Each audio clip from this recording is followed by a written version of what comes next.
Transformer couple transistor amplifier.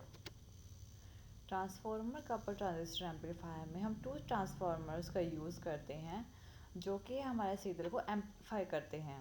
यानी कि जो पहले स्टेज का आउटपुट होता है ट्रांसफॉर्मर का, उसे हम नेक्स्ट स्टेज के ट्रांसफॉर्मर के इनपुट पे बेस के थ्रू इनपुट करवाते हैं और जिससे हमारे पास उसके नेक्स्ट स्टेज से हम उसकी आउटपुट लेते हैं, जो हमें एक एम्पलीफाइड सिग्नल प्रोड्यूस होता है हमारी आउटपुट पे। इसमें हम ट्रांसफॉर्मर्स का यूज़ करते हैं, इसलिए इसका नाम ट्रांसफॉर्मर कपल ट्रांजिस्टर एम्पलीफायर है।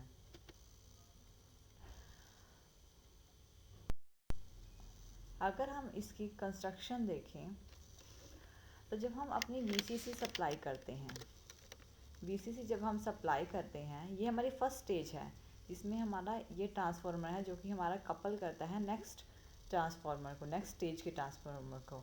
और ये सारी हमारी फर्स्ट स्टेज है।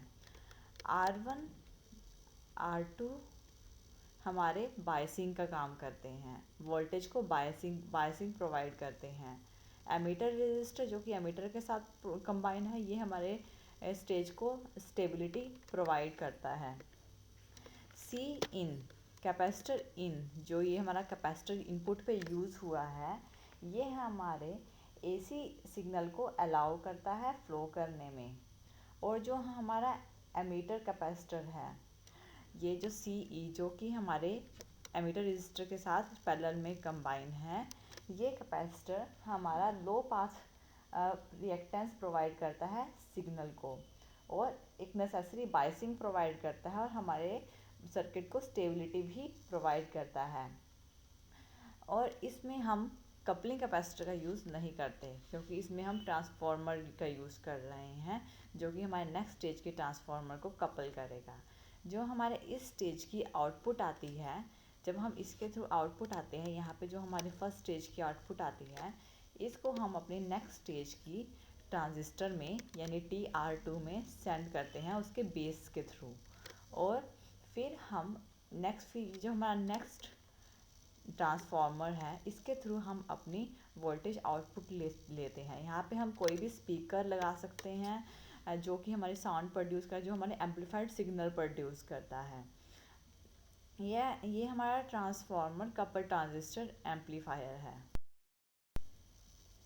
अगर हम इसके फ्रीक्वेंसी रिस्पांस की बात करें, वो कर्व जो हम ड्रॉ करते हैं वोल्टेज गेन और फ्रीक्वेंसी के बीच में, उसे हम फ्रीक्वेंसी रिस्पांस कहते हैं।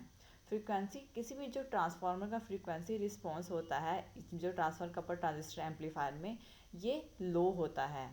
ये इसका कर्व कुछ इस तरह का होता है। ये हमारा फ्रीक्वेंसी रिस्पांस शो कर रहा है। हमारे transformer couple transistor amplifier frequency response कुछ इस तरह का होता है जो कि लो होता है। इसमें जो गेन होती है वो कांस्टेंट होती है सिर्फ स्मॉल रेंज फ्रीक्वेंसी पे। आउटपुट वोल्टेज जो होती है वो इक्वल होती है हमारा कलेक्टर प्रोडक्ट होता है, जो हमारा कलेक्टर करंट है, उसके इक्वल होती है। लो फ्रीक्वेंसी पे जो रिएक्टेंस होती है प्राइमरी, हमारे ट्रांसफार्मर की प्राइमरी वाइंडिंग की, वो फॉल हो जाती है, जिससे हमारा गेन भी कम हो जाता है। और हाई फ्रीक्वेंसी पे हमारे जो कैपेसिटेंस है, जो हमारे वाइंडिंग ट्रांसफार्मर की जो वाइंडिंग्स होती हैं, प्राइमरी वाइंडिंग और सेकेंडरी वाइंडिंग, वो एक बाईपास, ये जो टर्न्स वाइंडिंग की होती हैं, वो एक्ट करती हैं एक बाईपास कैपेसिटर की तरह, जो कि हमारे आउटपुट गेन को रिड्यूस कर देती हैं। ट्रांसफार्मर कपल एम्पलीफायर जो होते हैं वो एक प्रॉपर फ्रिक्वेंसी प्रोड्यूस नहीं करते, फ्रिक्वेंसी में डिस्टॉर्शंस आती हैं। ट्रांसफार्मर कपल ट्रांजिस्टर एम्पलीफायर की एडवांटेज ये होती है कि इसके हम गेन को स्टेप अप कपल ट्रांसफार्मर का यूज़ करके हाई कर सकते हैं। और इसकी जो प्राइमरी वाइंडिंग होती है उसका रिएक्टेंस ऑलमोस्ट प्रॉपर होता है, जो कि हमारे सिग्नल को लॉस्ट नहीं होने देता। और इसके इम्पीडेंस मैचिंग अच्छा होता है, जो कि हमारे ट्रांसफार्मर कपल एम्पलीफायर से मैक्सिमम पावर ऑब्टेन की जा सकती है। इसके डिसएडवांटेज ये हैं कि ये लार्ज साइज़ में बड़े होते हैं, बल्कि होते हैं और कॉस्टली होते हैं और पुअर फ्रिक्वेंसी रिस्पॉन्स देते हैं। और इसकी एप्लीकेशन ये है कि ये जो एम्पलीफायर्स हैं, जो ऑडियो, इसको हम ऑडियो फ्रिक्वेंसी के रेंज में, यानी कि जो कि 50 हर्ट्ज से 500 किलो हर्ट्ज तक है उसको हम एम्पलीफाई नहीं कर सकते, लेकिन इसको हम रेडियो फ्रिक्वेंसी जो कि 550 किलो हर्ट्ज से 1600 किलो हर्ट्ज तक होती है उसे एम्पलीफाई कर सकते हैं, क्योंकि इसमें अगर हम शंटिंग कैपेसिटर लगा दें, अब वाइंडिंग के अक्रॉस, ट्रांसफार्मर वाइंडिंग के अक्रॉस हम शंट कैपेसिटर लगा दें तो हम इसको फ्रिक्वेंसी को इम्प्रूव कर सकते हैं। इसको हम टर्न वोल्टेज एम्पलीफायर भी कहते हैं।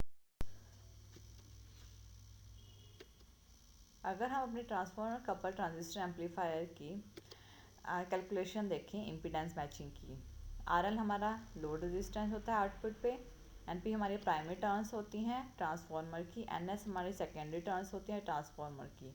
अगर हम लोड अपीयर जो होता है हमारे प्राइमरी साइड पे, उसको हम डिनोट करते हैं RL डैश, जो कि हमारा लोड प्राइमरी साइड पे है, is equal to RL upon K square. RL हमारा सेकेंडरी लोड है रेजिस्टेंस का, और के स्क्वायर हमारा है ट्रांसफार्मर रेशो जो कि NS अपॉन NP होती है, जो हमें secondary turn off transformer upon में प्राइमरी टर्न ऑफ ट्रांसफार्मर।